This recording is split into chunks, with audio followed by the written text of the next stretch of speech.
Hello and hi everyone. जिस बेसब्री से आपको इंतजार था वो घड़ी आ चुकी है। एमपी बोर्ड ने आपके लिए क्या किया है? एमपी बोर्ड ने आपके लिए मॉडल क्वेश्चन पेपर क्या कर दिए हैं, रिलीज कर दिए। यस ऑफ कोर्स आप सभी अपनी स्क्रीन पर देख सकते हैं।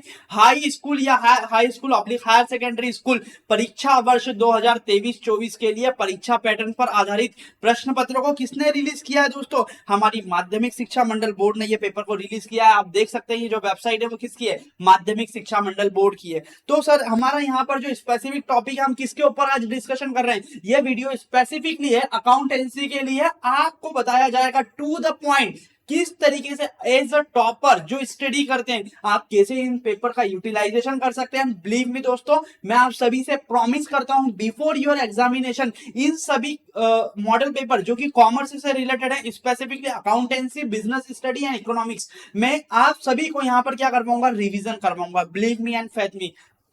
तो सर आज के इस वीडियो में आप क्या बताने वाले हो? आज के इस वीडियो में आपको स्पेसिफिकली बताने वाला हूं किसके बारे में हम डिस्कशन करेंगे। हमारा जो पेपर रिलीज किया है एमपी बोर्ड ने, कौन सा पेपर सर? यहां पर एमपी बोर्ड ने जो बुक कीपिंग एंड अकाउंटेंसी का 12th का सीरियल नंबर 12 नंबर का जो पेपर रिलीज किया है उसमें क्या पैटर्न दिया है, हमको किस तरीके से तैयारी करना है। जब तक आपको ये नहीं पता आपको जाना कहां है, सही डायरेक्शन में नहीं जाओगे, तब तक आप अपने जीवन में अपनी डेस्टिनेशन को कभी भी अचीव नहीं कर पाओगे। बिकॉज दुनिया का सिद्धांत है, एक बात याद रखना, मेहनत सभी बच्चे करते हैं बट टॉप रैंक सिर्फ 5 to 10% क्यों लाते हैं? क्योंकि वो स्ट्रेटेजिकली मेहनत कर रहे हैं, वो बेवकूफों जैसे मेहनत नहीं कर रहे हैं। आपको भी क्या करना है? स्ट्रेटेजिकली मेहनत करना है, ना कि बेवकूफों जैसी। Got it? सो देखिए, यदि आप देखेंगे तो हम एनालाइज करें, एमपी बोर्ड ने ये पेपर दिया है, इसका यदि एनालिसिस देखेंगे तो टोटल एमपी बोर्ड ने क्या बोला है? एमपी बोर्ड ने बोला है कि वो आपसे क्या पूछेगा? वो आपसे टोटल 23 क्वेश्चन पूछेगा। कितने क्वेश्चन पूछेगा प्रश्न पत्र में? टोटल 11 प्रश्न पूछेगा, जिसका ड्यूरेशन होगा 3 घंटे। और आपको मार्क्स कितने अलॉट होंगे? इसमें 80 नंबर का ये पेपर होगा, 3 घंटे का पेपर होगा और आपसे 23 क्वेश्चन पूछे जाएंगे। तो आप बोलोगे सर इस 23 क्वेश्चन में से कितने नंबर के ऑब्जेक्टिव होंगे, कितने नंबर के दो, कितने मार्क्स के 2 नंबर के क्वेश्चन होंगे, कितने मार्क्स के 3 नंबर, कितने क्वेश्चन होंगे 3 नंबर के, कितने क्वेश्चन होंगे 4 नंबर के? तो वो सभी के लिए मैंने आप लोगों के लिए एक स्ट्रेटेजिकली क्या बनाया है? एक नोट्स बनाया है। तो हम चलते हैं उस नोट्स के ऊपर। बिकॉज आप लोगों को यहाँ पर क्या सीखना, आपको सिर्फ एमपी बोर्ड के पेपर को ही नहीं देखना, आपको अपनी स्ट्रेटेजी को अलाइन करना है। Got it? यदि आप एमपी बोर्ड के इस क्वेश्चन पेपर को दोस्तों क्या करेंगे, एमपी बोर्ड ने जो क्वेश्चन पेपर रिलीज किया है मॉडल क्वेश्चन पेपर, उसका एनालिसिस करेंगे तो वो बोलता है कि टोटल आप लोगों से कितने क्वेश्चन पूछे जाएंगे? टोटल आपसे 23 क्वेश्चन पूछे जाएंगे, जिसका टाइम लिमिट कितना होगा दोस्तों? इसका टाइम लिमिट होगा 3 आवर्स। मतलब आपको क्या करना है? 3 घंटे में पेपर को सॉल्व करना है, जिसमें से आपसे पूछे जाएंगे 32 नंबर के क्या? 32 नंबर के आपसे पूछे जाएंगे ऑब्जेक्टिव। ये ऑब्जेक्टिव में क्या होगा? ये ऑब्जेक्टिव में फिल इन द ब्लैंक्स होंगे, आपसे ट्रू एंड फॉल्स पूछे जाएंगे, आपसे मैच द करेक्ट आंसर पूछे जाएंगे। जितने भी आपके तरह के ऑब्जेक्टिव है, आपको क्या करना है? हम लोगों ने एक स्पेसिफिकली प्लेलिस्ट बनाई है, आप उसी को फॉलो कीजिए एंड डैम श्योर मैं आपको वादा करता हूं कि आपके मेजॉरिटी ऑब्जेक्टिव उसमें से कवर हो जाएंगे। क्योंकि वो मैं सीरीज इसीलिए डिजाइन कर रहा हूं, यदि वो बच्चा जिसने अभी तक कोई प्रिपरेशन नहीं की है उसके ऑब्जेक्टिव यदि वो लास्ट वीक भी प्रिपरेशन करने बैठेगा तो उसके क्या हो जाएंगे दोस्तों? प्रिपेयर हो जाएंगे। तो आप बोलोगे सर 32 नंबर के चलो ऑब्जेक्टिव आएंगे, हम मान लेते हैं, उसके बाद 2 नंबर के कितने क्वेश्चन होंगे? तो इसमें 2 नंबर से के आपसे टोटल क्वेश्चन पूछे जाएंगे 10। मतलब 2 नंबर के 10 क्वेश्चन पूछेगा एमपी बोर्ड, जिसका मार्क्स वेटेज होगा 20 नंबर का। मतलब 32 नंबर के ऑब्जेक्टिव आएंगे, 20 नंबर के 2 मार्क्स के क्वेश्चन आएंगे। देन उसके बाद में वो आपसे पूछेगा क्या दोस्तों? 12 नंबर के पूछेगा 3 मार्क्स के क्वेश्चन। मतलब 4 क्वेश्चन पूछेगा, हर क्वेश्चन का कितने मार्क्स अलॉट होंगे? हर क्वेश्चन के लिए हमारे पास 4 नंबर दोस्तों अलोकेट होंगे। देन उसके बाद में वो 4 नंबर के कितने क्वेश्चन पूछेगा? तो 4 नंबर के वो टोटल 4 क्वेश्चन पूछेगा, जिसके लिए वो कितने मार्क्स के क्वेश्चन पूछेगा? टोटल 16 मार्क्स के। जब आप 32, 20, 12 और 16 को जोड़ोगे तो आपका जो टोटल पेपर है वो कितने मार्क्स का हो जाएगा सर? वो आपका टोटल पेपर हो जाएगा 80 मार्क्स का। सर ये तो समझ में आ गया, बट हमारे को तो ये अभी तक समझ में नहीं आता कि हम पढ़ें क्या। हम हमारी किताब को पढ़ें, हम हमारी कोचिंग वाले सर के नोट्स को पढ़ें। हमको हमारे स्कूल में एक बच्चा एक नाम की किताब पढ़ता है, एक पढ़ता है वाई नाम की किताब, में नाम नहीं लूंगा उन किताबों के। अब क्या पढ़ूं मैं? अरे दोस्तों आप मत घबराओ, आप क्या करो, आप सिर्फ और सिर्फ कंसेप्ट पर फोकस करो और पिछले सालों के जो क्वेश्चन आप लोगों से पूछे गए हैं उसको फोकस करो।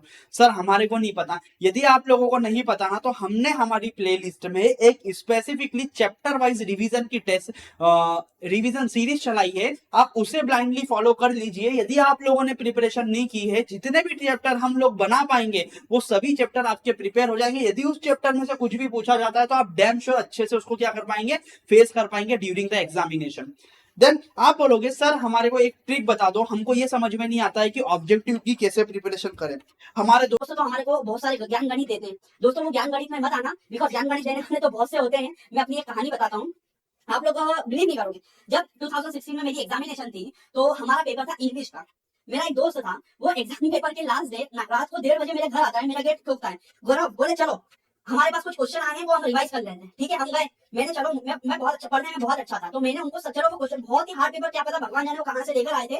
मैं भी पसीना पसीना हो गया, वो कहीं राजस्थान बोर्ड भगवान जाने कहाँ का पेपर ले आए थे, और वो भी पिछले सालों का था। चलो मैंने वो क्वेश्चन उनको इतना करा दिया कि यार लगभग 50-60 नंबर आ जाए। ठीक है, बट वो क्वेश्चन पेपर को देखकर मैं खुद डर गया था, यार यदि ये क्वेश्चन पेपर आ गया तो मैं कैसे पास होऊंगा। मैं तो सोच रहा था 80 प्लस मार्क्स लाने की, मेरे तो 50-60 नंबर भी नहीं आएंगे। बट दोस्तों क्या हुआ, जब अगले दिन मॉर्निंग हम एग्जाम देने गए तो उस क्वेश्चन पेपर में से एक क्वेश्चन नहीं आया, ना तो एक ऑब्जेक्टिव आया ना कुछ आया। वो बंदे जो वो पेपर के भरोसे गए थे, वो लोग सप्लीमेंट्री लेकर आए। डैम श्योर मैं जब अपनी तैयारी करा हुआ था, क्योंकि जिस बच्चे ने साल भर पढ़ा है ना, उसको एक दिन की पढ़ाई से कुछ फर्क नहीं पड़ता। डैम श्योर मेरे उस पेपर में 85 मार्क्स थे। इसीलिए मैं आप लोगों को बता सकता हूँ ये चीज कि आपको क्या है, ये फालतू के बहकावे में नहीं आना है। जो बड़ी बड़ी बातें करते हैं उन बहकावे में नहीं आना है, आपको अपनी मेहनत पर फोकस करना है। Because I was one of the person जिसने वो फेज आउट किया। मैं दौर से गुजरा हूं, मैं आपको सारी चीजें गाइड कर सकता हूँ। मैं इतना पढ़ने में एक्सपर्ट नहीं था, बट मैं स्ट्रेटेजिकली पढ़ता था, जिसकी वजह से मेरे अच्छे परसेंटेज बनते थे। तो वो सारी स्ट्रेटेजी मैं आपको इन सेशंस में बताने वाला हूं दोस्तों। I was the one of the student who got the 97 marks in the business studies.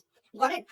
I was also got the 78 marks in the strategic cost management of ICW examination. So I can better guide you with respect to that subject also.Got it? So देखिए basically आप जब specifically objective की बात कर रहे हैं ना, तो मैं आपको बताऊं एक दिन में आपको ऑब्जेक्टिव लेकर नहीं बैठना है। आपको ऑब्जेक्टिव की तैयारी कैसे करना है, इस तरीके से डॉक्टर आपको क्या बोलता है। डॉक्टर के पास जब आप लोग जाते हो, डॉक्टर आपको बोलता है 2 गोली सुबह खानी सर, 2 गोली शाम को खाना, 2 गोली रात में खाना। डॉक्टर ऐसा क्यों बोलता है? डॉक्टर आपको बोलता है 2 गोली सुबह खाओ, 2 गोली दोपहर में खाओ, 2 गोली शाम को खाओ। डॉक्टर आप लोगों को ऐसा क्यों बोलता है कि 6 की 6 गोली आप सुबह खा लो, या 6 की 6 गोली दोपहर में खा लो, या 6 की 6 गोली रात में खा लो? क्यों नहीं बोलता है डॉक्टर? डॉक्टर इसीलिए नहीं बोलता है कि यदि आप एक साथ सारी गोली खा लोगे तो वो आपको क्या है, असर नहीं करेगी, आप हजम नहीं कर पाओगे उतने। इसीलिए डॉक्टर बोलता है कि आप 2 गोली सुबह खाओ, 2 शाम को खाओ, 2 रात में खाओ। इसी तरीके से जब आपको ऑब्जेक्टिव की प्रिपरेशन करना है तो आपको एक साथ लेकर सभी ऑब्जेक्टिव नहीं बैठना है। आपको डेली बेसिस पर 1 घंटे रिवीजन करो। मैं बोलता हूँ 1 घंटे या आधे घंटे रिवीजन करो। रोज क्या करो, एक चैप्टर आज कर लो, आधे घंटे में आपका एक चैप्टर हो जाना चाहिए। यदि आप सेल्फ स्टडी कर रहे हैं तो मैक्सिमम 1 घंटा लगेगा। डेली एक चैप्टर रिवीजन करो एक सब्जेक्ट का। जैसे अकाउंटेंसी का चैप्टर नंबर 1 है पार्टनरशिप एक्ट, उसके सारे ऑब्जेक्टिव लेकर बैठो, उसमें लगाओ, बार बार लगाओ नहीं, और लगाने के साथ क्या समझो कि वो ऐसा ऑब्जेक्टिव में लिखा है तो उसके पीछे का लॉजिक क्या है। सर हमारे को लॉजिक समझ में नहीं आता, तो जो मैं प्लेलिस्ट बनाकर दे रहा हूं ना, उस प्लेलिस्ट को बार बार सुन लो, क्योंकि आप लोगों को सुनने से बहुत जल्दी याद होता है। विजुअल देखना और सुनने से जितनी जल्दी याद होता है उतनी जल्दी पढ़ने से याद नहीं होता। तो यदि आप लोगों के साथ प्रॉब्लम है तो आप सिर्फ हैंड फ्री लगाकर वो प्लेलिस्ट को देख लो। बिलीव मी दोस्तों, आप लोगों को बहुत अच्छा रिजल्ट मिलेगा। मैं डैम श्योर कोशिश करूंगा फर्स्ट ऑफ ऑल कि मैं आप लोगों को सभी के सभी ऑब्जेक्टिव क्या कर सकूं, रिवाइज करवा सकूं। ठीक है, तो आपको ऑब्जेक्टिव का रिवीजन कैसे करना है? आप लोगों को ऑब्जेक्टिव डेली के 1 घंटा क्या करना है, पढ़ना है, ताकि आपके 32 नंबर जो है, ये 32 नंबर आप लोगों से कोई आपके हाथ से ना छीन सके। आप लोग वादा करो मेरे साथ, प्रॉमिस करो मुझे मेरे दोस्तों कि ये 32 नंबर आप नहीं छोड़ोगे। Got it? और मैं आप लोगों से वादा करता हूं कि ये 32 के 32 नंबर में आप लोगों को क्या करूंगा, दिलवा के रहूंगा, बट आप मेरे साथ जुड़े रहिए। Got it? Next question, sir ये 2 मार्क्स के क्वेश्चन है, 2 मार्क्स के क्वेश्चन की तैयारी कैसे करें? देखो 2 मार्क्स के क्वेश्चन की आपको इतनी ज्यादा प्रिपरेशन करने की जरूरत नहीं है, स्पेसिफिकली फॉर द अकाउंटेंसी, क्योंकि जब आप रिविजन करोगे चैप्टर, जब आपके कंसेप्ट क्लियर होंगे और आपको बेसिक थ्योरी पता होगी, तो 2 नंबर के क्वेश्चन आप ऑटोमेटिकली टेकल कर लोगे। Got it? तो जब मेरे यदि आप चैप्टर रिवीजन देख रहे हैं कि मैं जो चैप्टर वाइज रिवीजन करा रहा हूं, तो मैंने वो चैप्टर वाइज रिवीजन में पिछले सालों में जितने भी क्वेश्चन आए वो सभी क्वेश्चन आपको क्या करा है दोस्तों, करवा डाला है। बिकॉज जितने भी क्वेश्चन पिछले सालों में आए वो करवा डाले, और जो पूछ सकता है वो करवा डाले, तो उसके बाहर क्या पूछेगा। मैंने कंसेप्ट सभी चैप्टर में आने वाले सभी कंसेप्ट को रिवाइज करवा दिया, पिछले सालों के क्वेश्चनों को रिवाइज करवा दिया, तो आप बताओ क्या पूछेगा। आप एक बार जाकर देखो तो सही, वो वीडियो सीरीज को मैंने आपके लिए आपसे ज्यादा मेहनत करी है, बिकॉज मैं नहीं चाहता कि मेरे छोटे भाई या बहन फेल हो। Got it? देन उसके बाद में 3 मार्क्स के क्वेश्चन में क्या है, 3 मार्क्स के क्वेश्चन में वो आपको छोटे छोटे क्या दे सकता है, न्यूमेरिकल दे सकता है। जैसे वो आपसे पूछ सकता है कि गुडविल का कंप्यूटेशन करो, P&L एप्रोप्रिएशन अकाउंट बनाओ, तो इसके लिए आपको क्या न्यूमेरिकल क्वेश्चन करना है। तो आपको न्यूमेरिकल क्वेश्चन और अंतर जो होते हैं, डिफरेंस, उसके ऊपर यहाँ पर क्या करना होगा दोस्तों, फोकस करना होगा। 4 नंबर के क्वेश्चन में वो आपसे थ्योरी भी पूछ सकता है और अंतर भी पूछ सकता है। तो जो मैंने आपको करवाया है ना, आप उसको कर लीजिए, और इसमें स्पेसिफिकली याद रखिए 3 मार्क्स और 4 मार्क्स में जो पिछले सालों में जो क्वेश्चन आए ना उन क्वेश्चन पर फोकस कीजिए, क्योंकि यदि आपके यहाँ पर 28 मार्क्स के क्वेश्चन है तो 28 मार्क्स में से ये मान के चलो 8 से 10 नंबर के तो वो आपसे पूछेगा क्या अंतर, क्योंकि एमपी वालों को बहुत ही पसंदीदा है क्या अंतर। तो बुक के जितने भी अंतर है वो क्या करो, एक अंतरों की लिस्ट बना लो 2 से 3 पेज में, कितने अंतर होंगे ज्यादा से ज्यादा किताब में 8 या 10 या 15, सभी को 3 पेज लो, लिखो हर चैप्टर में कितने कितने अंतर है, 4 अंतर, मैक्सिमम कितने नंबर का क्वेश्चन आएगा 4 नंबर का, सभी अंतर दोस्तों घोट डालो, समझ डालो। उसके बाद क्या पूछेगा 28 में से आपके 10 नंबर तो ये पक गए, बचा कितना 18 नंबर का, 18 नंबर में से वो 2 क्वेश्चन तो कम से कम ये मान के चलो पिछले सालों के जो आए हुए हैं ना उसके बेसिस पर पूछेगा, तो 8 नंबर तो होगा, तो 10 नंबर के लिए काहे हम इतनी मगजमारी करें, हम सिंपल जो हम पढ़ रहे हैं वो पढ़ेंगे। अल्टीमेटली 32 नंबर आप लोगों को मैं गणित बताता हूँ, 32 नंबर आपके यहाँ पर पक गए, 20 नंबर जब आप क्वेश्चन को चैप्टर को अच्छे से रिवाइज करोगे तो आपको लिखते तो आ जाएगा, तो 10 नंबर आपके ये पक गए, 10 में से चलो 8 भी मिले तो कितने हो गए 40 नंबर, आपका पासिंग परसेंटेज तो यूं ही पास कर चुके हो। देन 3 मार्क्स के वो 12 नंबर के क्वेश्चन पूछेगा, इसमें से ये मान के चलो एक अंतर भी आता है तो 3 नंबर तो आपके ये पक गए, तो कितने हो गए 43, बाकी हर क्वेश्चन में कुछ भी लिख के आओगे तो 2 नंबर देगा, कितने हो गए 45। देन उसके बाद में हमारे यहाँ पर कितने 16 नंबर के क्वेश्चन है, 16 नंबर के क्वेश्चन में से 2 क्वेश्चन पिछले साल वाले भी पूछ ले तो 8 नंबर बच गए, पक गए, तो कितने हो गए 45 और 8 53 मार्क्स, 53 मार्क्स और 20 नंबर आपके ये मान के चलो आपको प्रैक्टिकल में उसमें मिल जाते हैं, आपका जो अदर पे 20 मार्क का होता है, तो कितने हो गए 53 और 20 73, बहुत अच्छा है। यदि जिन लोगों ने नहीं भी तैयारी करी ना दोस्तों, इस तरीके से तैयारी करोगे, मैं गारंटी से बोल रहा हूँ आप बहुत अच्छे मार्क्स से पास हो जाओगे।